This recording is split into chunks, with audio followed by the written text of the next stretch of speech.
Hi, I'm Emily. And I'm Gianna. And this is Booked Up Babes. Woo!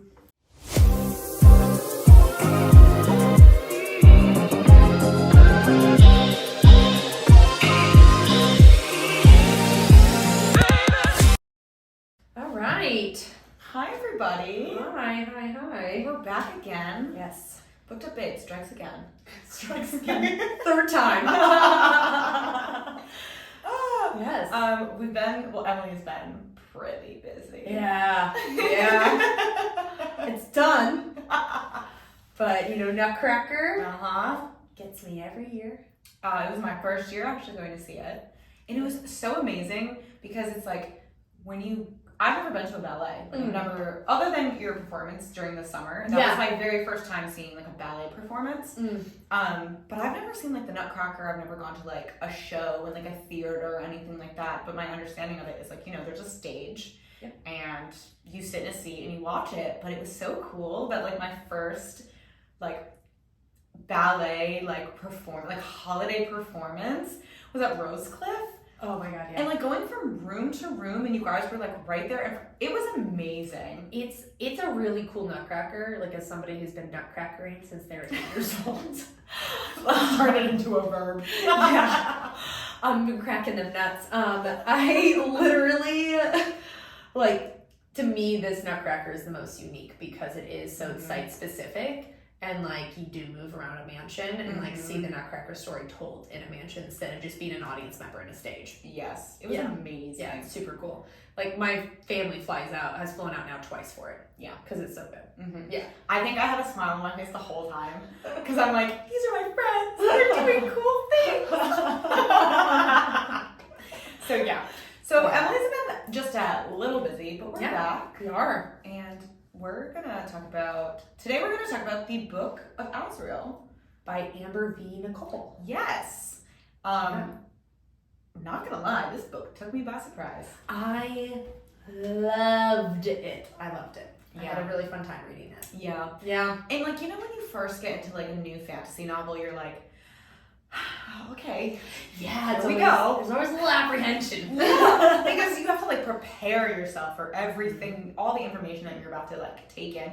And at first there were like a lot of things getting thrown at us, but I was like, all right, I need to remember this for later. Yeah. But it picked up pretty quick. It does, and the info dumping that does happen at the beginning doesn't feel overwhelming. Yes, I agree. Yeah. I agree. It was very pleasant. Yeah. I was really happy with this book. Yeah, same. Yeah. Same. Yeah, I really, really enjoyed it. And speaking of enjoying this book, we're enjoying these cocktails. Oh, yes. We have made a fantastic concoction today. Oh my gosh, yes. We have called it the Celestial Light. Yes. It's really good. I know we say that after every cocktail we make, but it's because they're really good. I know, this one's really good. We always take a sip and we look at each other and we're like, oh, that's so good. I think we like surprise ourselves with like our genius. I know. Well, and it's like perfect for this season because it has apple cider in it. This season, guys, we're back again. We're on a TV show. I know. It's that fall Christmassy vibe. Yes, it's because it's got like that sparkling apple cider. Yeah. It's really, really nice. And we're gonna have the specs up on our Instagram for this. So if you wanna, drink along with us as always, you absolutely can. Yeah. It's definitely fun, and there's things that you might already have in your house that you can use. It's pretty simple. Yeah, it's not that bad. I mean, I think the most obscure thing on there would be elderflower liqueur, which is delicious, so you should buy it anyways. Yes, you might as well just have it on hand. Yeah. It makes all cocktails better. Exactly. Okay, so we obviously both really liked this book. Yeah. Anything specific that you really liked about it? Well, what I was saying to you before was I kind of thought it was like a fantasy version of Pride and Prejudice. Yes. Oh my God. And I want you to talk about this because you were telling me this and I was like, why does this make so much sense? In Pride and Prejudice, me and Emily love Pride and Prejudice. Wait, hot take. 2005 version? Or 1993 version? Which one? I'm a big 93 version. Oh my gosh. But I grew up on it. Girly. But I all, like, to me, they're almost, like, they serve completely different purposes for me. I get that, but this is where, like, I'm a Colin Firth girl. I am not. I don't think I've ever been a Colin Firth girl. I don't look at that man and I'm like, You don't think about the scene when he comes out of the fountain? I don't. Oh, I do. All I can think about is Matthew McFadden and that scowl on his face and his height and his beautiful Mr. Darcy self. I love it. I mean, I also love that. Yeah. I also love that one. You need to see the movie if you haven't. I've seen like every Austen movie you can see. Have you ever seen the movie Lost in Austin? No. Obscure. It's a really random movie. Interesting. No famous people are in it. And it's this chick that's obsessed with Pride and Prejudice, and she gets caught in the book. Oh. And all the characters are not what you expect them to be. Like, Wickham's kind of a good guy. And Plot like, twist. yeah, it's really fun. But in the movie, she makes him get into the water and come out, and he goes, "Does this satisfy you?" I need this Oh in my my god, life. it's so good because she's like this modern girl with like straight bangs and straight hair. Yep. And she's British, thank God, she's not American, but she's just like ruining the story. And they're all like, she just disrupts the, and she goes, "No, you're supposed to be with you, and you're supposed to be with you, and you're not supposed to like me, you're supposed to like her." No, it's supposed to be happening. I'm messing up the story. Because her and Elizabeth trade positions. Elizabeth is the future. Oh, that's And incredible. she goes to the book. I have to watch this. It's so good. I think I have it on DVD, low-key. Okay, so we should watch it. We should watch it.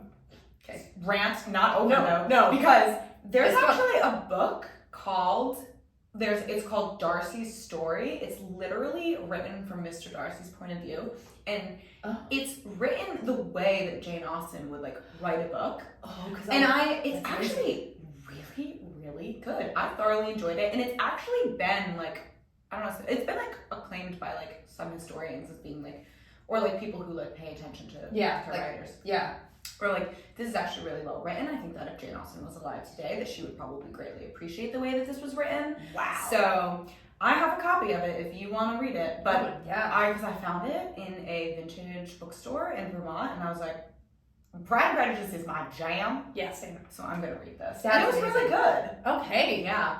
If anybody wants to read Mr. Darcy's point of view, I would highly recommend this book. Wow. Highly, highly recommend it. It's very good. All right. That's amazing. Because like a lot of people have done that, but they've done it like where they make it smutty. Oh, and it's quite literally, like if it was written at the same exact time, like the same English, the same writing. It's the Edward Cullen's book of Twilight. Midnight Sun. It is the Midnight Sun of Twilight. It's the Midnight Sun of Pride and Prejudice. It is. All right, we will put the name of this book on the show notes. Yes, we will. Pride and Prejudice, Midnight Sun. Anyways. Yeah, so on this book, and how I think it's like Pride and Prejudice, is that I think that he is very Mr. Darcy. Mm-hmm. He's very cold, standoffish, like, has just made a decision about who he is and where he stands in the world, and doesn't want anyone to disrupt it, like Mr. Darcy is. Mr. Darcy's kind of like, I'm gonna hang back. But also has very loving friends and has like a community around him, and he's a good person, but seems like a dick. She is fiery and witty, just like Elizabeth. Yep. She's got that same edge and spark. And they soften and like connect with each other in a way, and it's like that tension of, they're just very similar characters, I found. Yeah. They're like, but they have fantasy novel aspects. Yeah, because like Liam, our main character here, his actual name is Samkil? Samkil or something like that? Something like that. That's his god name. But he has chosen the name Liam because it's after a flower that his mother used to love. And like the way that he sees Diana for who she is, and just like doesn't want to change her, he thoroughly appreciates her, is so the way Darcy just absolutely like embraces everything that Elizabeth is. And he's like, this is what makes you so amazing. Like, the things that people tell you need to change. Like, I like that. This is what I like about you. And then there's Diana, who is just this, she's the reason why Liam's like, do I need to change how I act, how I look at the world? Like, is this important for me to do? Like, she brings in this awareness that he's kind of pushed away for eons. Like Mr. Darcy. Like Mr. Darcy, because Elizabeth pushes him to the point where she's just like, I'm not going to back down. Yeah. I'm going to be who I am. You need to be like the one to reevaluate yourself. Yeah. And that's what Diana does for Liam, like pretty well. So when you said that, I was like, you're onto something, girl. Well, and you could imagine that if he proposed marriage during this book, which he doesn't, but if he did, he would make some comment like, well, you know, I'm not supposed to be with you. And you're beneath me. He would say that. He'd be like, but I love you in spite of that. And she'd be like, that's not good enough. Exactly. You know, like that. And then you reach the end. Yeah. So it's like kind of like if he did a proposal at the end, though, he's at a point where he's like, it doesn't matter to me, like who you are. He's like, you're you. You're my Diana. Yeah. And I love that one. But so, yeah, when you said it's like a dark romantasy, like Pride and Prejudice, I was like, spot on. Yeah. Nailed it. I loved that take so much. Yeah. Plus she's a sister, so. Yeah. That she loves and wants to protect. Yeah, which is like literally, Elizabeth is the protector of all her sisters. Yes, exactly. Yeah. It's very similar. It came to me like a day after finishing, I was like, oh snap. I love the way that we were like the wonderful ways that we're able to connect like media and stories and like see them in these other ways. Yeah. So, diving off of this, one of my favorite movies is Howl's Moving Castle. I don't know if you've ever seen it or heard of it. No. So it's actually a story that was made into a movie by Studio Ghibli. Okay. And it's actually, it inspired A Court of Thorns and Roses. So these two characters in this actually inspired like Rhys and Feyre. And I remember reading this series and being like, why does this feel so familiar? And then I was like, oh my God, Howl's Moving Castle. And it's apparently, she's been said on record that like it definitely influenced like all of this. And there was a moment in Howl's Moving Castle that I was like, this is happening in the book. And it was kind of crazy. And I love the way that like authors do that, but readers also are able to connect like these stories that are so obviously not the same genre. Yeah. But can be like combined together or like twisted together. It's so awesome. So like when you said Pride and Prejudice, I was like, oh my God, yeah. It was like one of those moments where I was like, because I think I was also kind of picturing him as like Macbeth, but Macbeth. Yeah. Because I don't know, I've got a thing. I don't know what it is about me and male characters who are like stoic and they like don't show. So like, you know, Liam is really reserved. He's super reserved, and like she gets him to crack smiles and stuff, and to like she breaks that facade of his. Yeah, and it's like he's reached a point in his existence where he's like, I don't think I feel anything at all anymore. Like, you know, he's lost people. Yeah. And he doesn't even feel like he cares enough to mourn the loss of these people. He doesn't care about the ones around him who are so obviously dedicated and love him and loyal. And then like that's like him for a lot of the book, and then like we slowly see him just allow himself to like feel joy and smile. And he actually like takes a step back at one point and he's like, I don't remember the last time I felt something in centuries. And like this girl who's supposed to be his enemy is bringing out emotion and care in him again. And I love like that story arc with especially with male characters. Yeah. I don't know what it is, but that story arc with male characters brings me so much joy. I don't know what it's not like a fix-em thing, because that's different, I think. No, yeah. That's like the bad boy kind of thing. Mm-hmm. I feel like with that, it's like the idea that you could like bring so much joy to somebody that even if they're so stoic or so like unnervingly like blocked off, you're that person that kind of like creeps under their skin and like makes them laugh and smile, which is a much more positive way than fixing somebody. You're not changing them. No, I think it's kind of like you're guiding someone who's lost. Yeah. It's kind of like that, because even with Mr. Darcy, it's like he had all of these things in his life, but I think if you really look at his character, he felt lost. Yeah. In the sense of like who he wanted to be as a person. Yeah. And then you have Elizabeth, who is a spitfire and nothing like he's ever experienced before, and he's like, I've never known anyone like you, and you're making me. Well, and he's super staunch. Yeah. Yeah. Well, he's super staunch in his beliefs too. Exactly. Yeah. Sorry. I like interrupted that, but no, like, go for it. no, but he's like staunch in his beliefs and like very like, no, this is how the world works. This is how it looks, and she makes him rethink all that too. Exactly. On top of it. Yeah. Yeah. This was very much a Pride and Prejudice like coded story Yeah. for sure. That's probably why we both liked it so much. Yeah. Yeah. Oh my god. Pride and Prejudice. I love you so much. Yeah. So yeah, I think like this book took me really by surprise. I knew I was gonna like it, but I didn't know I was gonna like it this much. Yeah, I really like loved the characters. Characters were really strong, and also like the plot was pretty good. Yeah. It was easy to follow. Yes. Things were being described. I understood like from point A to point B.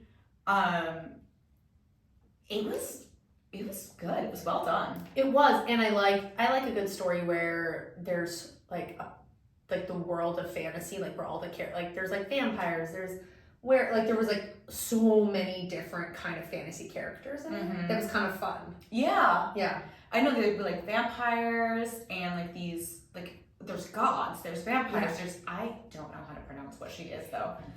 Oh my gosh. Igomorphin? I don't know. It's like that legit slowed down me reading at times because I would sometimes stop and be like, you're gonna figure out how to say this. And then I'd read it I'd try to say it out loud and I was like, no, we're gonna move on. Keep reading the book. There was like quite a few moments where I'm like, I don't know how to pronounce this. Yeah.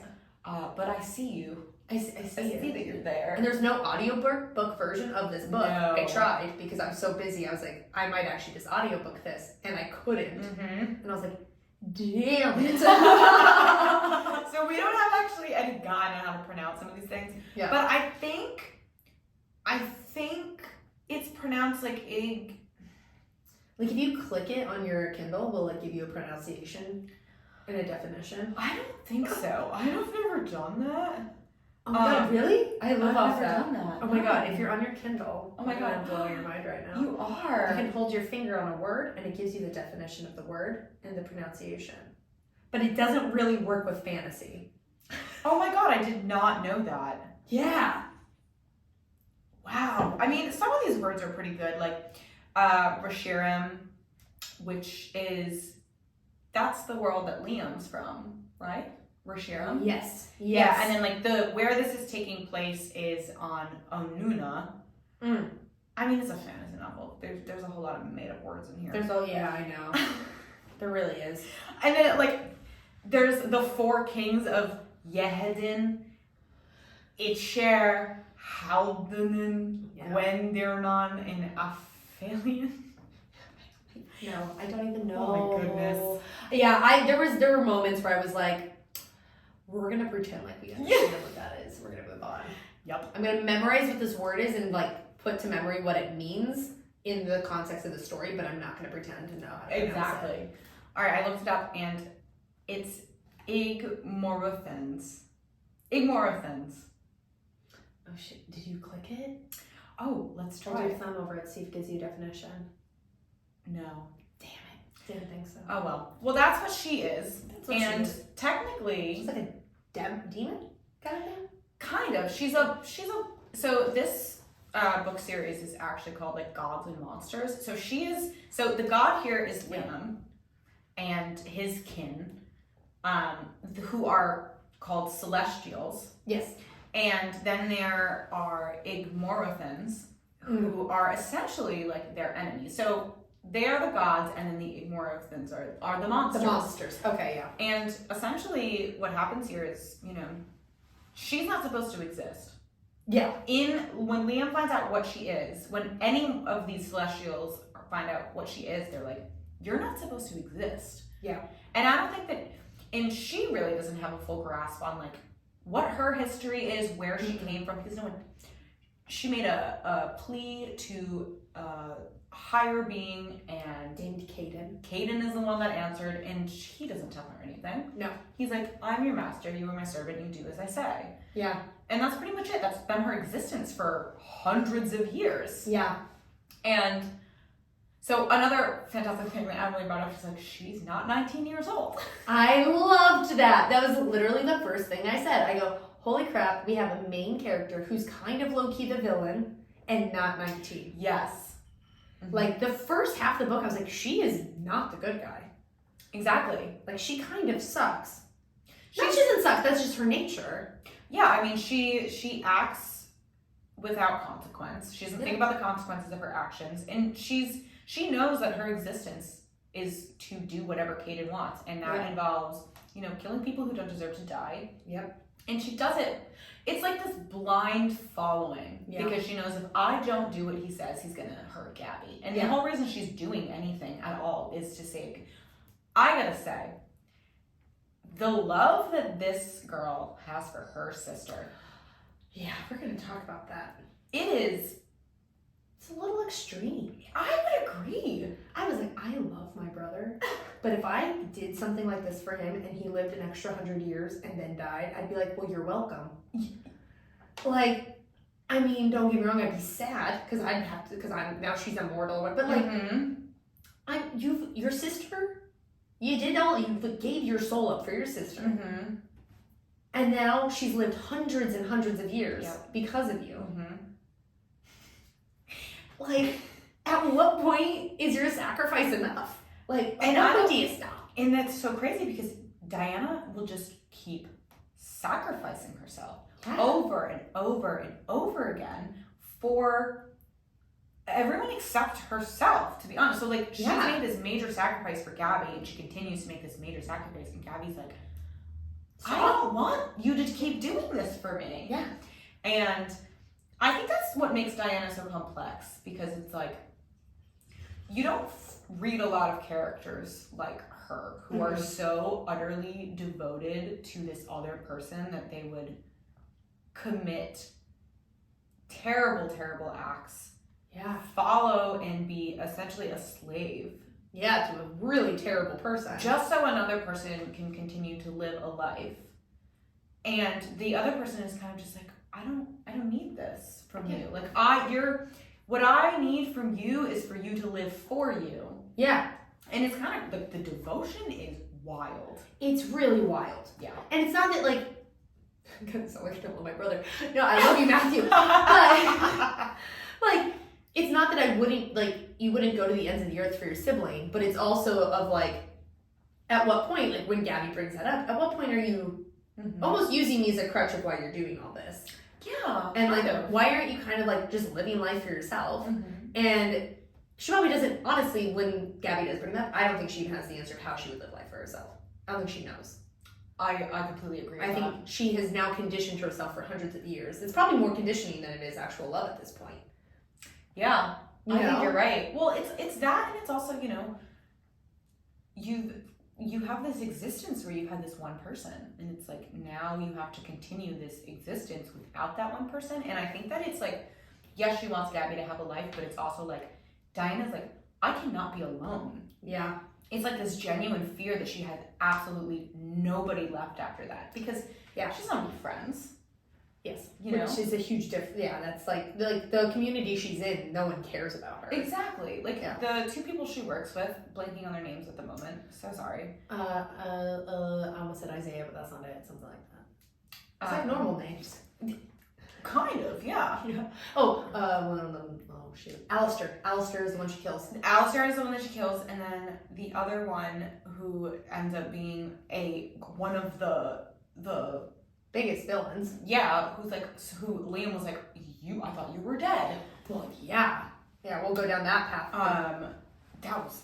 That was the crazy part, was when in the storyline it comes out that these other three people that she spent her Tobias, thank you. When she knew it was basic for a fantasy novel, everyone is a very basic. I was gonna say, out of every other thing that's been written in this book, I'm like, Tobias. Thank God everyone's names were pretty low key. Like, Arrested Development? Vincent, Tobias, like Alistair was the most complicated. Yeah. Like, I was like, they live on Diana. Diana, Gabby, Liam, Drake. Oh, there's Drake. Like, they're all, like, all their names are, like, ridiculously simple, which I was like, thank you, actually, that makes my life easier. Yes, very true. But it is that interesting storyline of that these 3 guys that she has spent all these centuries with, she doesn't know came from another planet. Yep. And aren't supposed to be there, and like how crazy it is that they're there, and how powerful they actually are. Because no one tells her anything. No. I mean, even in the beginning, there's moments where she recognizes that Alistair and Tobias are like sharing things with each other, and she says, she's like, this happens all the time. Like, I'm never included in things. And I'm like, well, there's a lot of things that you obviously don't know. Yeah. And you had no idea that you just killed a king.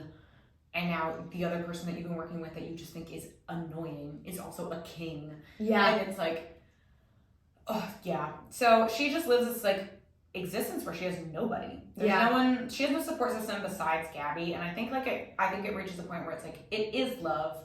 Yeah, it is. But it's also like, I have to do this forever. I at least would like to be able to do it with you. Yeah.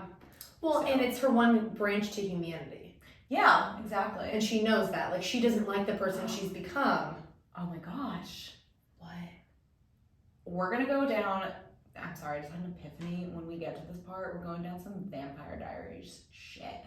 Oh. You know exactly where I'm going with this. Oh, I know. You know exactly where I'm going with this. Oh my gosh. Okay. Okay. Oh man.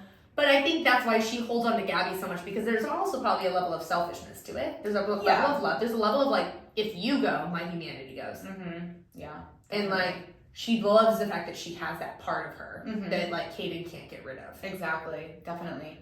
And I mean, at the end, she once again makes this major sacrifice for someone who isn't asking it of her. No. And, you know, Liam states, he's like, in the grand scheme of it all, you have known me for 5 minutes. Yeah. He's like, you don't know what you don't know what I think, what I'm gonna do. He's like, and you, once again, you choose to be a martyr. For no one who's asking you to be a martyr. I just scolded myself. Ignore me, I missed my mouth. And so I think that she also just has like this notion that she doesn't matter as much as everybody else. Yes. And that's so sad. That's like existence of constantly thinking that you don't matter as much as this other person. Yep. And, you know, she sacrifices herself essentially at the end. Yeah. Which I was like, whoa, when that happened. When she rips her own heart out? Yeah. Yeah. But I'm over here and like Liam afterwards, you know, because she comes back to life. Because he saves He her. literally puts her heart back in her chest as the most taboo thing that you could ever do. Yeah. And then he wrecks himself trying to heal her. Yeah. Yeah. And it's like in those moments I'm like, Diana, you are quite selfish. Yeah. You're quite selfish because you think that you're being a martyr, but you're just being selfish. Yeah. And I think that's why, I think like I've seen Amber say that people wish that they like made her like Diana like a nicer person or a better person, and I'm like, No. Diana is not meant to be a good person. No, not She's at all. meant to be someone who makes a hell of a lot of mistakes. Yeah. And then continues to make a hell of a lot of mistakes because she's a monster, but she's also human. Yeah. You know? So she has both in her. Exactly. Yeah. And, you know, Gabby is what makes her human. And I also think that even though Liam's a god, I think he's what makes her human too. Well, and I think it will be interesting in the next book. I'm very curious because we both haven't read it yet. I'm very curious. I finished it and I said to Emily, I was like, I don't know if I want to start the new book or like wait. And she was like, let's wait. And I was like, okay. Yeah, I was like, we have to wait. But what I'm curious about is because Gabby is gone now. Like, is he like going to then be her anchor for humanity? I would assume so, but I think she's going to deny it for a while. She's gonna go off the freaking deep end. Yeah. You know? Yeah. So so obviously I just jumped to the end of the book, but if you're here, you've read the book. Yeah. So we all know that Gabby dies. Which I remember saying to you, I was like, I thought that he would, you know, seriously maim. Or like keep her hostage for a bit. But the killing, I was like, I knew that Gabby was going to be collateral damage at some point. There was no way that we were going to make it through this series and she wasn't going to be collateral damage. Yeah, there's no way. But when he killed her, I was like, oh my god. It was like, because I think we were texting and I was like, well, I wasn't shocked that she died, but it was shocking, like, how quickly he didn't even, like, I don't know, give her time to, like, change her mind, or, like, oh, if you come to me, then I won't kill her, and then, yeah, like, with the swiftness, and that was let's just, like, while we're at the end of the book, because we can talk about other things, but at the end, with that, like, the way that scene is done, where the TV turns to the station, oh my gosh, that was a very, very vivid, well, like, developed that was scene. fantastic. Yeah, really good scene. I could see it in my mind. Yeah, like, she did a really, really good job at describing everything that was happening. I could see it so clearly. yeah, It was a great really chapter. Yeah. It was a great end to the book. Yeah. Especially because I definitely at one point I was like, I know what's going on. And then no. She took it in so many different directions. She took it in so many different directions. And my heart, like, hurt for Diana, because these people, like Drake, you know, she's watching this on television. She's watching these people that she thought that she could trust all betraying her. I know. And I did not see that coming at all. No, because he literally is who saved her. Uh-huh. And I'm like, but he obviously has remorse about what's happening. So I wonder what happened for him to do that. Because he doesn't even look at the screen. No, he keeps his head. So I'm very curious where his character's going. Yeah. That is something I'm super curious about, because he clearly was somehow forced into that. Mm-hmm. Or there's something there. I don't think he's bad yet. No, I think something's being held against him. Something's going on there. Yeah, because even the way that Drake was talking to Liam about her. Yeah. I'm like, there's no way that you, like, actually want to hurt this person. Yeah. Something must have happened between point A and point B when they were with them and they left, because not only that, she saved his life. She faked his death. I know, so that's where I'm like, well, there has to be something more there. Well, really, the part of the book that kind of drove me fucking crazy, and this was like my qualm with the book, I'll say, was that every single person who she thought would help them betrayed them. Yes. And I was like, can one person help them and just help them? Yeah. That drove me bonkers. I will agree with I did not like that as a problem. Yeah. It was too repetitive of this. It happened like 3 times. I might have my No, it happened. I think the only time that it was like. No, she goes to the woman who gives her clothes. Very often. Yeah, it happened a lot. She sends them to a witch. The witch, and both of them betray her. Yep. Yes. Then they go to that other witch. She betrays them. Celeste. But, like, she betrayed them, but, like, she wasn't betraying them at the time, because remember, like, her and Liam, like, kissed, and she gives them all these thoughts, and, like, she's helping them, and then boom, there she is at the end of the book, like, sitting at the table, and I'm like, what is going on? And then they get to finding the book, and the freaking daughter, well, that's not a betrayal, that one was, then the daughter is, like, dead. I gotta say, that was wild. That was wild. I did not see that coming. I didn't see that coming at all. I was like, I honestly, at that point, was like, oh, thank God, somebody who I think might just be genuinely helping them. Mm-hmm. And then I was like, oh, fuck.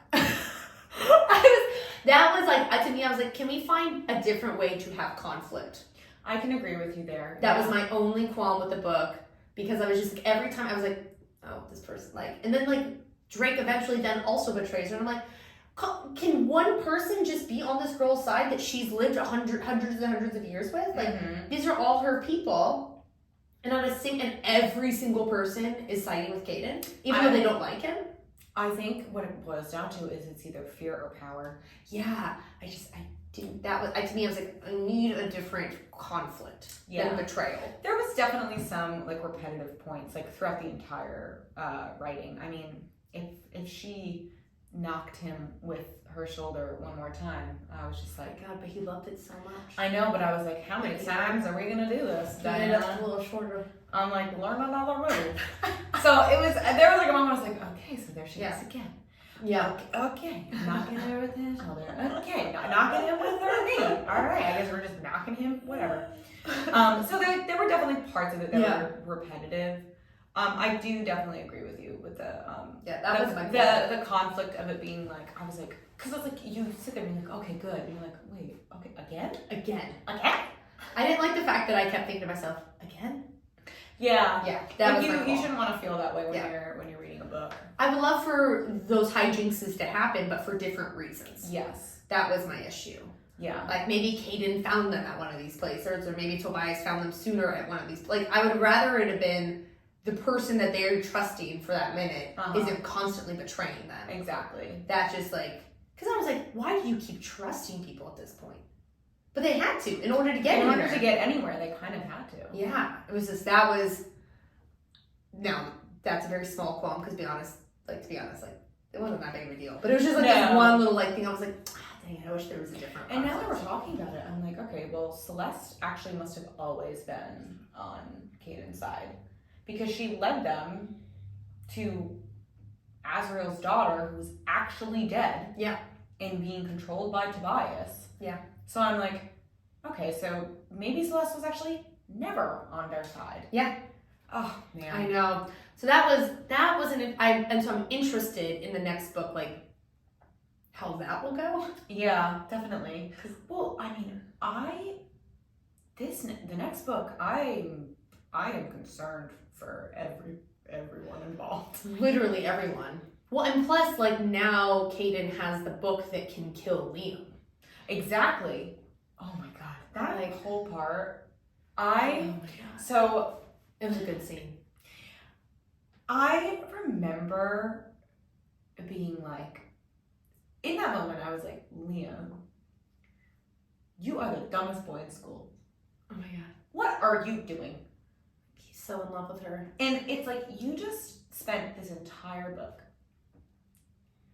feeling like you failed everyone. Failed yourself, failed your father, failed your people, because you were selfish and you didn't look far enough ahead, and then you sacrifice the very thing that can, 1, kill you, and 2, destroy a world, which I can't wait to get to the root of why did Azrael write this book in the first place? Oh, I'm so thankful this is not a duology, like we discovered, because we were talking about this is a duology, and there's a third book. I'm like, oh, thank God. I think it's gonna be like 5 books. Okay, because there's so much to be learned. Like, there's so much there. I'm like, why write this? Why would you write a book on how to kill your friend, who should be able to live forever? And then the wife then hid it in a place where only Liam could find it or get access to it. And so then I'm like, then leave it there. Exactly. It's safe. You're the only person that have access. Oh my god. Like, to me, I was like, why is that not like, she put it in a spot where Caden can't touch it. Exactly. But they were like, let's go on this little quest and get it. And it's like, just leave it there. Yeah, but like, you found out that now you're the only person to grab it. Leave it under its spell. Exactly. Oh. Like, I that was to me, I was like, well, why are we doing this? But yeah, I would love to get down to the root of why on earth Azrael wrote this book in the first place. Yeah, I'm very curious. But I mean, at the end when Liam made that sacrifice, I was just like, and I know that the sacrifice had to happen because it's the first book in a series. Yeah, I get it. Yeah, but it was this moment where I was just like, history is repeating itself again. I know. And you're not looking far enough ahead, and you're allowing this one person who you are not even supposed to be with. Yeah. There's no future for you.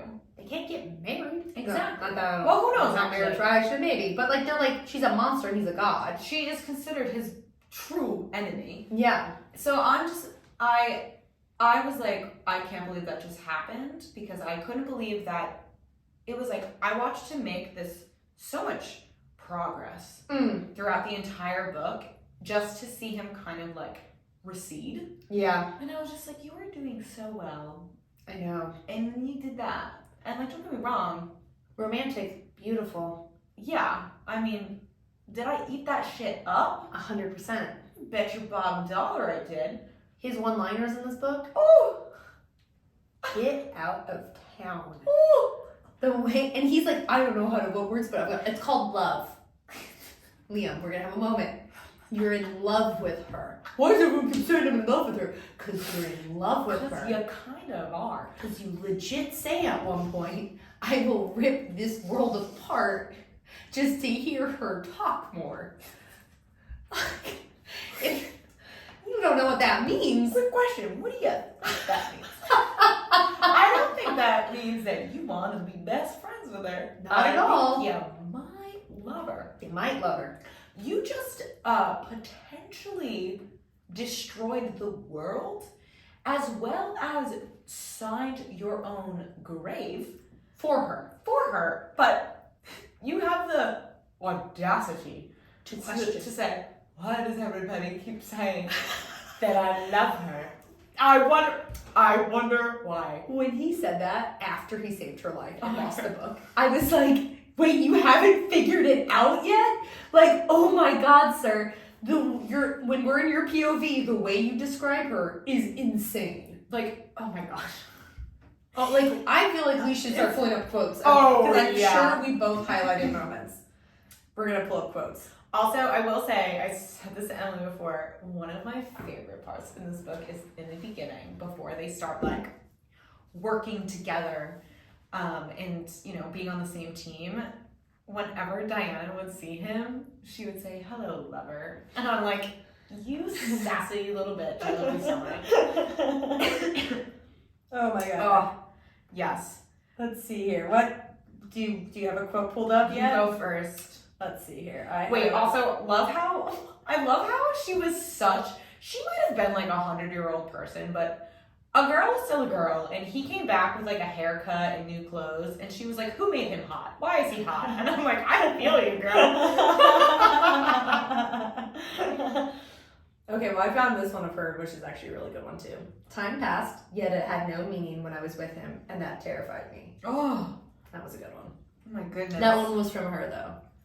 Oh yes, and this is the part where he says, I didn't remember how long we talked, but somewhere amidst her laughter and smiles, I decided I would rip the world apart for her. There it is! That you don't love her? Get the fuck Get out. the fuck out of my face. Alright, here we go. You already consume my every waking Oh, thought. I Must just you want- consume my dreams as well? Ooh! Oh my gosh. Oh, and even like when it's happening, he's like, I don't want to dream of you like this. I don't want to dream of you this way. Yeah. And I'm like, you are though, Too buddy. late, son. Sorry. Oh, and I also love when she is like, what if I decided to just disappear and whatever? And he's like, I would find you. He's like, I'd find you. Oh. And I'm like, I know the way that you're saying it is not in like the threatening way that you're trying to seem. Like you're just like, I'd find you. Yeah. Of course I'd find you. What do you mean? Okay, here we go. Here's another one where she's like disguised as Ethan. And he goes, that is a terrible disguise. And Ethan's voice dropped to the feminine one I had grown to so accustomed to as he placed one hand on his hip. Oh, come on. I thought it was perfect. I even have the bracelets. How did you know? Because I have every part of you memorized. Oh. He doesn't say it a lot. It's a thought, but still.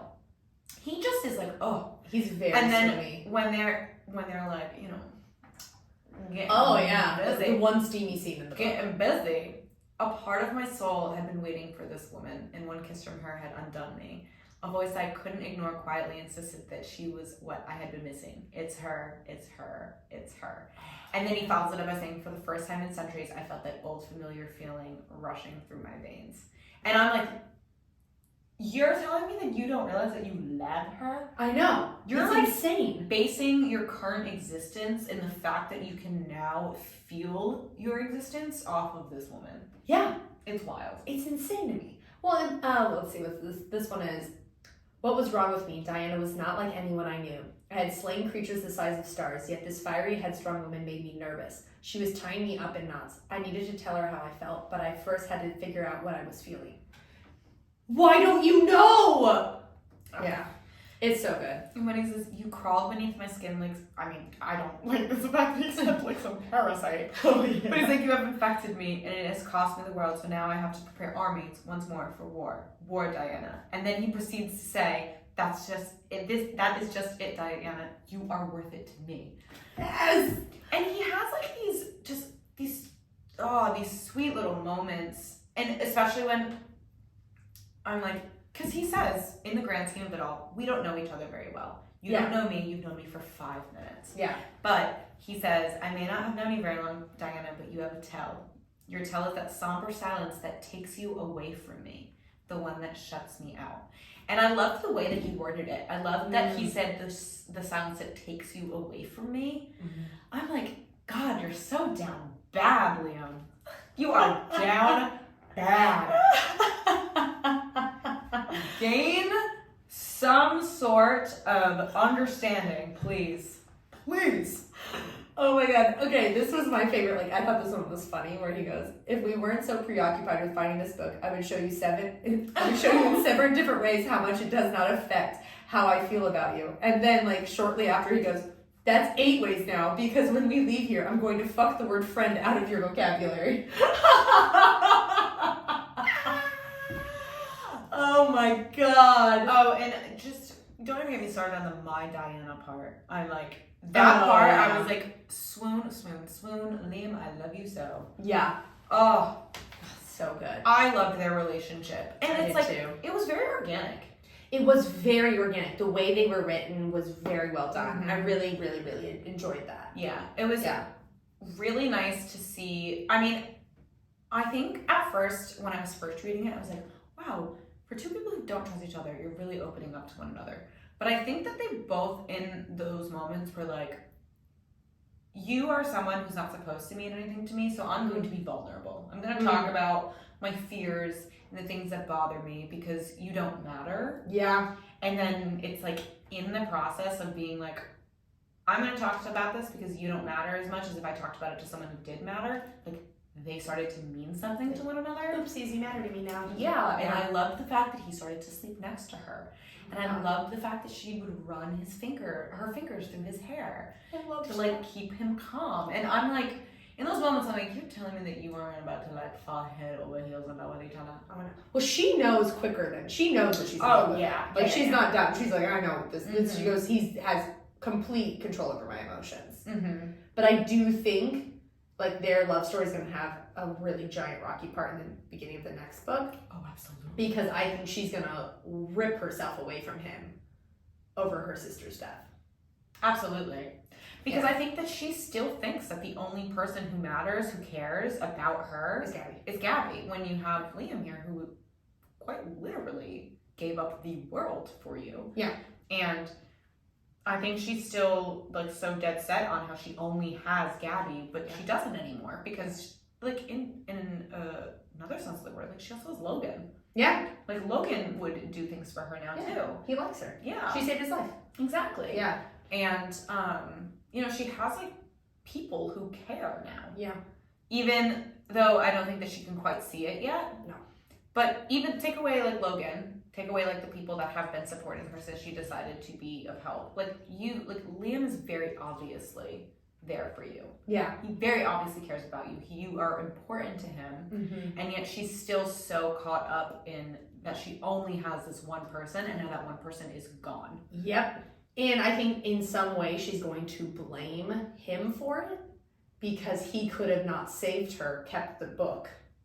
Oh, yeah. You know what I mean? There could have been some level of, I think there can be some level of her being like, you could have not saved me and Gabby could still be alive. Yeah. Because she thinks her sister's life is more important than her. Exactly. That's the martyr. It's the martyr part of her. Okay, so I don't have a ton of theories. Yeah. But I do have like, so circling back to when I was like, oh, Vampire Diaries, when you mentioned the thing about the humanity, I think that she's gonna pull like a Silas, like a Stefan like situation here, and I think that because she views Gabby as her one thread left of her humanity, I think that now that Gabby's gone, she is going on a rampage of revenge and hatred and anger, and I think that she's gonna view herself as not human anymore because that link is gone. Yep, I agree. She's gonna go like Stefan, no humanity. Yep, I think she's gonna turn her humanity, like in a sense, like turn her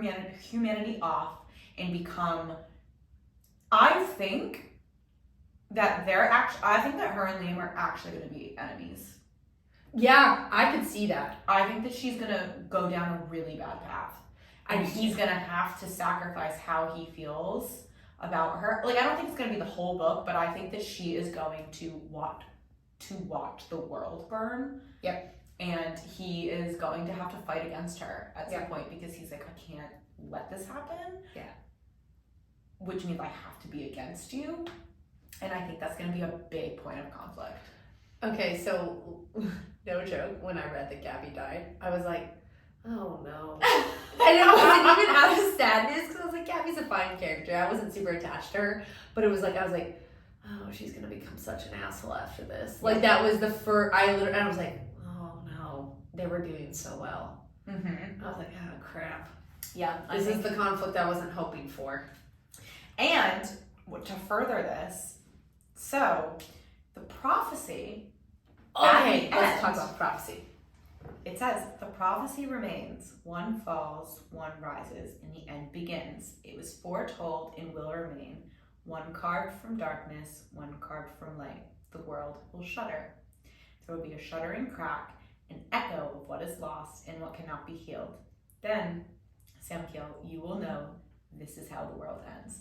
And he, at the end, specifically says, he was like, exactly that is happening, but for Diana, and it's because Diana is his world, and her world is ending in that moment. And he literally says, he's like, this is the prophecy. So I'm wondering, because I read that prophecy so many times, and was like, what does it mean? Well, it's amazing because at least they say it in the book. They're like, this motherfucker speaks in riddles, and none of it makes sense. And I'm like, thank God. Thank God. I was like, I'm not dumb, okay? I'm like, okay, so they're as lost as I am. Fantastic. Oh, thank God. But because the series is called Gods and Monsters, he's kind of the light, and she's kind of the dark. Yeah.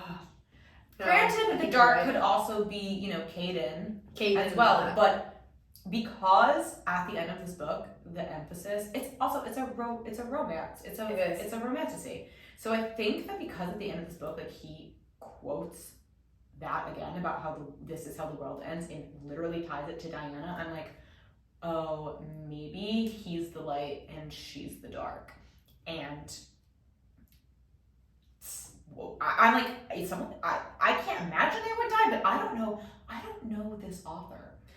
So I don't know who's writing. This is her first book, First right? book, yeah. That's what I thought. So I'm like, over here, because it's like with Sarah J. Maas, I understand that, like, somehow they'll be happy in the end. Yeah, which like, and I like that, and like, but I'm like, I've heard that the second book might be. I've heard that we might be very emotionally damaged. Is it like that meme where it's like emotional damage? Yes, I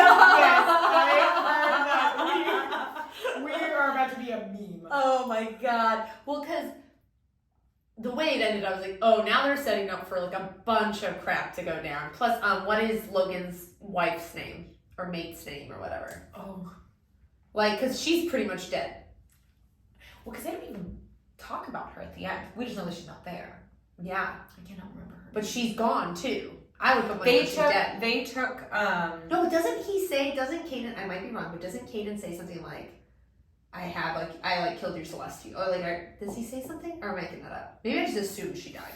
I don't remember that. Oh, maybe I just assumed she died. I could be totally wrong. I read all this in a fever dream. I was like, must finish. I know. I personally don't remember that. Okay, no, I might be wrong. I just remember being like, wait, where is she?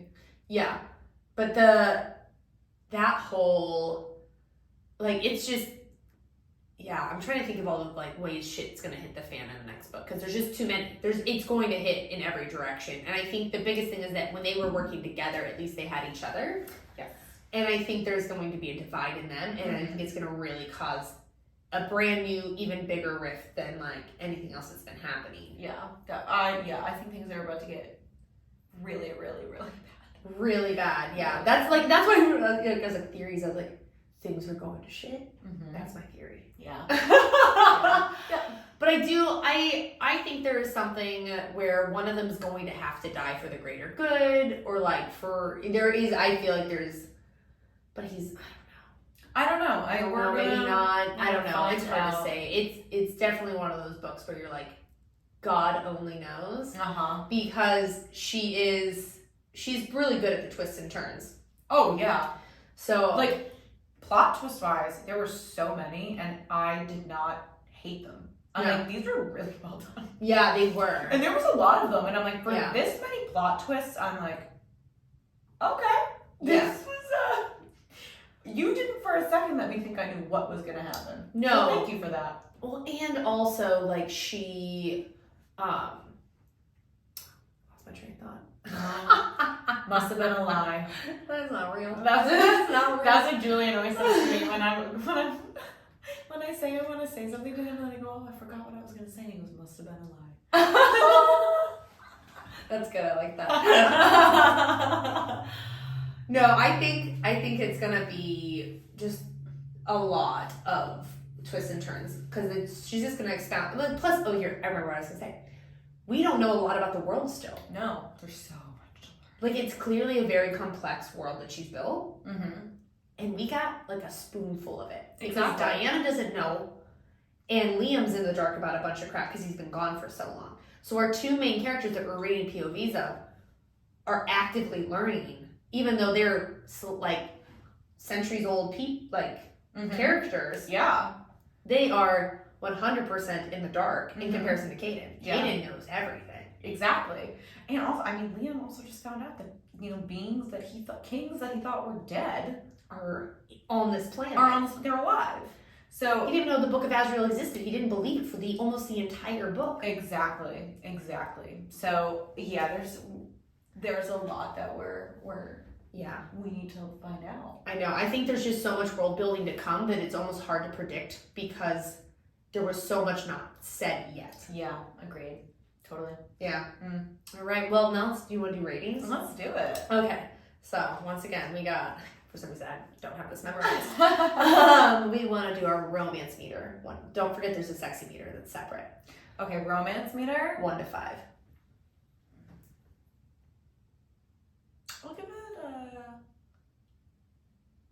I'll give it a 4. Okay. I was gonna give it like a 4.3 because I feel like what he says Yeah. is super romantic. I just think that I think in the next book somehow, some way it's gonna get even better. Yeah. So I'm gonna go with a 4 because I really liked their romance in this book. But I'm gonna go with a 4. A 4. Yeah. A 4. Okay. I love the flower scene. Oh. And I loved her reaction to it when she put it in the face and she was like, oh my god, I know it's so stupid to be excited about this, but I'm so excited. Oh my god, I died. So cute. So cute. All right, sexy meter, 1 to 5. I would give it a 3. Yeah, that's exact. I was like 3. It's when it was sexy, it was very sexy. Yes, I really liked it. Really liked it. Because I liked that one chapter ended and the next chapter started and there we were again. And Back at it. Okay. Because they don't actually have sex. No. So yeah, I'd give it a 3. Yeah, same. It was well done though. I It did was. like it. It was Yeah. well done. And it was like properly placed. It wasn't like out of context. Like it happened in a moment where that's right after she almost dies. Yeah.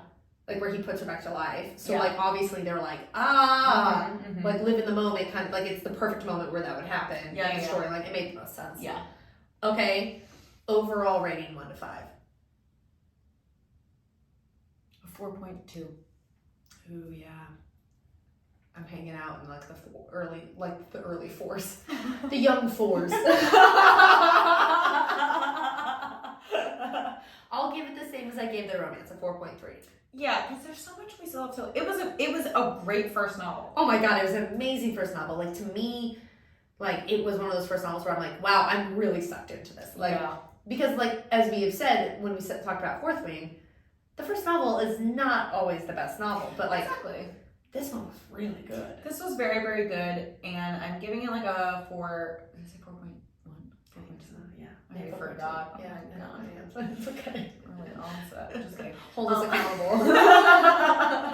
But I'm basing that rating off of the fact that we're gonna learn so much more. Yeah. Things are gonna get better. So yeah, this was a great first noble. Yeah. I was really happy with it. Good job, Amber. Yeah, thank you, Amber. Thank you for Good rating book. this. Yeah, that was good. I'm into it. Thank I you. know you were really waiting for our validation. So I'm so glad that we could give it to you. You're welcome. You don't need to thank us. No, seriously. This was really great, Amber. I love your writing. I'm so glad that we found you as an author, because I'm excited to see what comes next. Yeah. Honestly, same. Yeah. Well, I think we're good. I think that's it. All right. Well, bye. Bye.